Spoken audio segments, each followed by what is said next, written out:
আমরা খেয়াল করি ঈদের নামাজ পড়তে আসি, সবাই আমরা ঈদের নামাজ পড়তে আসি কেন? বুঝে দোষারে গেছি, নামাজ পড়েছি আজকে পুরস্কার পাওয়ার জন্য, আজকে পুরস্কার পাওয়াটি আল্লাহ তাআলার কাছে গুনাহ মাফি পাওয়াটি, জাহান্নাম থেকে মুক্তি পাওয়ার ঘোষণা পাওয়াটি, জান্নাতি হিসেবে আল্লাহ তাআলা ঘোষণা করাটি, পুরস্কার পাওয়াটি।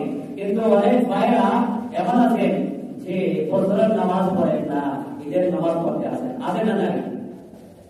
আচ্ছা, ফজরের নামাজ পড়া কি ফরজ? ফজরের নামাজ পড়া ফরজ, আর ঈদের নামাজ পড়া কি ওয়াজিব? ঈদের নামাজ পড়া ওয়াজিব। তখন আপনারা কি করবেন? ফরজ পড়া না ওয়াজিব পড়ো? ফরজই করো।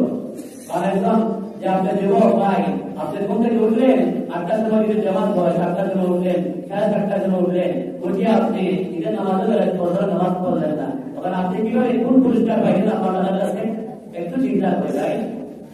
আপনার কমপক্ষে নামাজ সারা জীবন পড়বেন, বিশেষ করে ঈদের দিন রোজা রাখলেন, নামাজ পড়লেন সারা মাস, আর ঈদের দিন পুরস্কার পাওয়া দিন, গুনাহ মাফের দিন, জাহান্নাম থেকে মুক্তি পাওয়া দিন, জান্নাতে হওয়া দিন, পুরস্কার পাওয়া দিন, আল্লাহ তাআলা ঘোষণা করা দিন। এই জন্য আপনি ফজরের নামাজ পড়লেন না, ফরজ নামাজ পড়লেন না, ঈদের নামাজ পড়ার জন্য, পুরস্কার পাওয়ার জন্য, মাফেরাত পাওয়ার জন্য ইসলামে গেলেন, তখন আপনি পুরস্কার কতটুকু উপযুক্ত হলেন, আর মাফের কতটুকু উপযুক্ত হলেন, জাহান্নাম থেকে মুক্তি পাওয়ার কতটুকু উপযুক্ত হলেন, আর এবং জান্নাতে হওয়ার কতটুকু উপযুক্ত হলেন, একটু চিন্তা করি। এজন্য আমরা সবাই ফজরের নামাজ পড়ার চেষ্টা করি। আল্লাহ তাআলা আমাদের সবাইকে কবুল করুন, সবাই বলে